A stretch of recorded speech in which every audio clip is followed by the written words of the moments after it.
Бұл оқиға менің жас кезімде болды. Мен жұмыстан қайтып келе жаттым. Мен ночной клубта жұмыс істедім. Мен түнде келетінмін. Осындай бір түнде мен қатты шаршап келдім. Мен сол кезде тек ұйықтауды ғана қалап тұрдым. Мен 9 этажда тұрдым. Сол үшін мен әдеттегідей лифт шақырдым.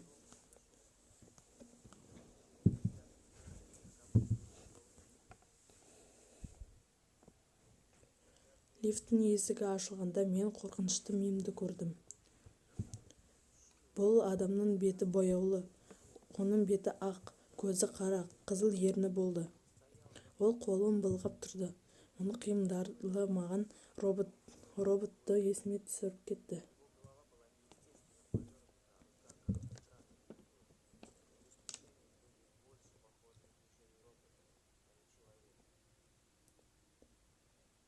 Мен лифтқа кірмедім.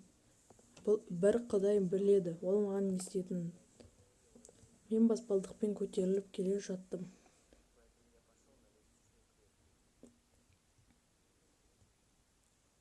Мен ол адам туралы ұмытып та кеттім.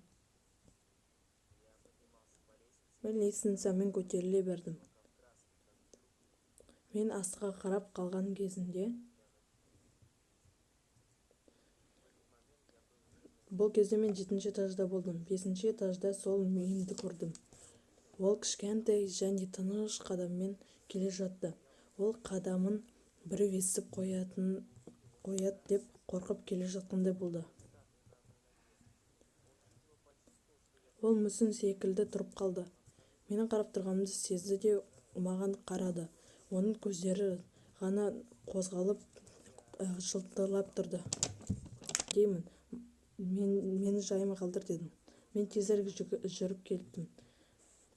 Мен қайттан қарап қалған кезде ол бір этажға ғана жақын тұрды. Мен бұл адамның ойында не бар екенін білмедім. Мен көршілер есту үшін қатты айқайлап тұрып, саған менен не керек? Дедім.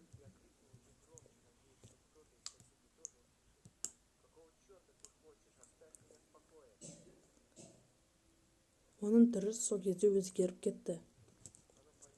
Ол баспалдақтың шетіне шығып жатқанда мен бір сөз айтып үлгермедім, және ол секіріп кетті. Оның майысқан денелерін көрдім.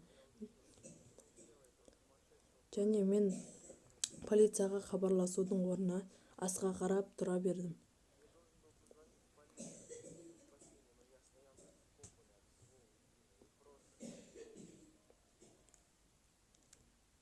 Бір нәрсе мені төбеге қаратты, және ояқтағы нәрсе мені қорқытып жіберді. Мен ояқта сол мимді көрдім. Оның көзі қатты ашылған, аузы да, және оның бетін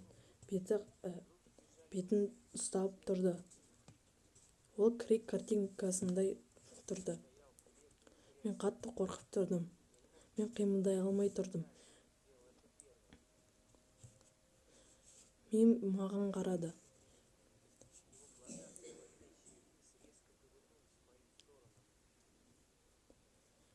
Мен далаға қашып кеттім. Сосын полицияны шақырдым. Және полициялар еденнен оның денесін тапқан жоқ.